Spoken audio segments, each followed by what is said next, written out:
Indonesia dianggap sebagai salah satu negara. Tentang minat baca masyarakat Indonesia yang dibandingkan dengan negara lain.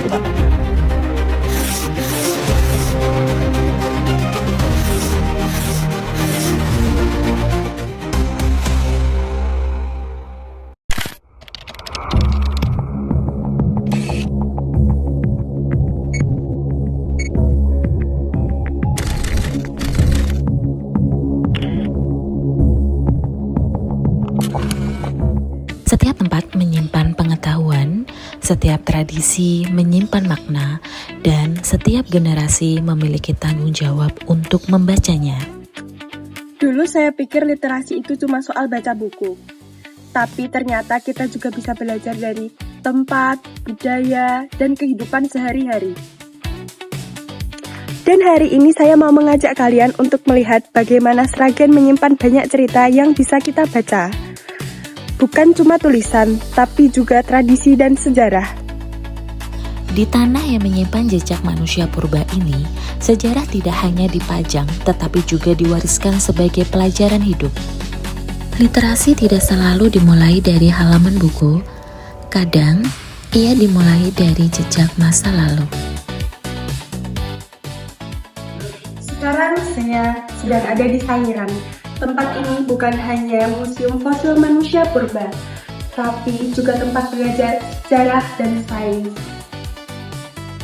Sangiran bukan sekedar tentang masa lalu, ia adalah pengingat bahwa manusia berkembang karena kemampuan belajar, memahami, dan mewariskan pengetahuan.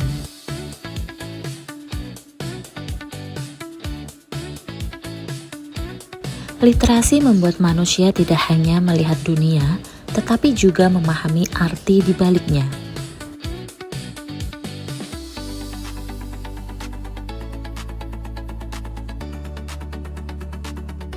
Di sini juga ada perpustakaan yang isinya buku-buku tentang sejarah, arkeologi, dan kehidupan manusia zaman dahulu. Jadi, kita nggak cuma lihat fosil, tapi kita juga bisa membaca dan memahami cerita di baliknya. Di antara rak-rak buku dan jejak peradaban masa lalu, Sangiran mengajarkan satu hal penting, bahwa bangsa yang besar adalah bangsa yang mau belajar dari sejarahnya. Karena literasi sejatinya bukan hanya tentang membaca tulisan, tetapi memahami makna kehidupan yang diwariskan dari generasi ke generasi.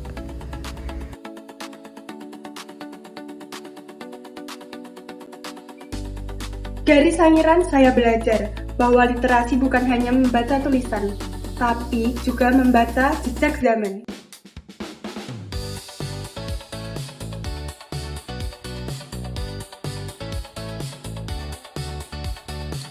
Dulu saya kira literasi itu cuma soal rajin baca buku, tapi ternyata literasi adalah kemampuan memahami informasi dari apapun yang ada di sekitar kita. Di Sangiran, kita membaca masa lalu lewat fosil dan ilmu pengetahuan. Dan setelah ini, saya mau mengajak kalian melihat bagaimana budaya juga bisa jadi sumber literasi kita. Setelah belajar membaca jejak peradaban di Sangiran, perjalanan literasi berlanjut pada kehidupan masyarakat yang masih menjaga tradisi hingga hari ini. Sekarang saya ada di Pasar Bahula. Yang unik dari pasar ini adalah sistem transaksinya.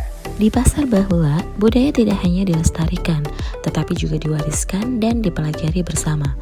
Atas dasar itulah, pasar tradisional ini menjadi ruang literasi budaya yang mengajarkan nilai kebersamaan, identitas lokal, dan kecintaan terhadap warisan daerah. Di tempat ini, tradisi menjadi cerita yang terus dibaca dan diwariskan. Di sini pengunjung tidak bisa memakai uang biasa. Kita harus menukarkan uang di loket dengan keping kelapa yang digunakan untuk alat pembayaran. Unik banget kan? Budaya adalah bahasa kehidupan. Melalui tradisi, masyarakat mewariskan nilai tentang gotong royong, identitas, dan kebersamaan kepada generasi berikutnya. Ketika sejarah dipahami dan budaya dihargai, literasi tumbuh menjadi kekuatan untuk membangun masa depan.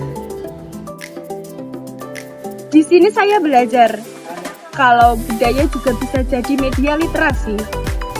Tradisi ini bukan cuma menarik, tapi juga mengajari kita tentang kebudayaan, kebersamaan, dan bagaimana cara masyarakat menjaga tradisi lokal. Belajar tidak selalu datang dari ruang kelas. Kadang, ia hadir dari perjalanan, pengalaman, dan keberanian untuk memahami kehidupan di sekitar kita. Di Sangiran, kita belajar membaca masa lalu. Di perpustakaan, kita belajar memahami ilmu pengetahuan. Dan di Pasar Bahula, kita belajar membaca budaya dan tradisi masyarakat. Dari semua tempat ini, saya sadar, literasi ternyata hidup di sekitar kita. Masa depan bangsa tidak hanya dibangun oleh teknologi dan ilmu pengetahuan, tetapi juga oleh generasi yang mampu membaca sejarah, menjaga budaya, dan menghargai identitasnya. Sragen mengajarkan bahwa literasi bukan sekedar kemampuan membaca kata, tetapi kemampuan memahami kehidupan. Pelajaran penting tidak hanya ada di buku teks, tapi juga ada di museum, perpustakaan, budaya, dan tradisi daerah kita. Karena dengan membaca budaya hari ini, kita bisa menulis masa depan Indonesia esok hari.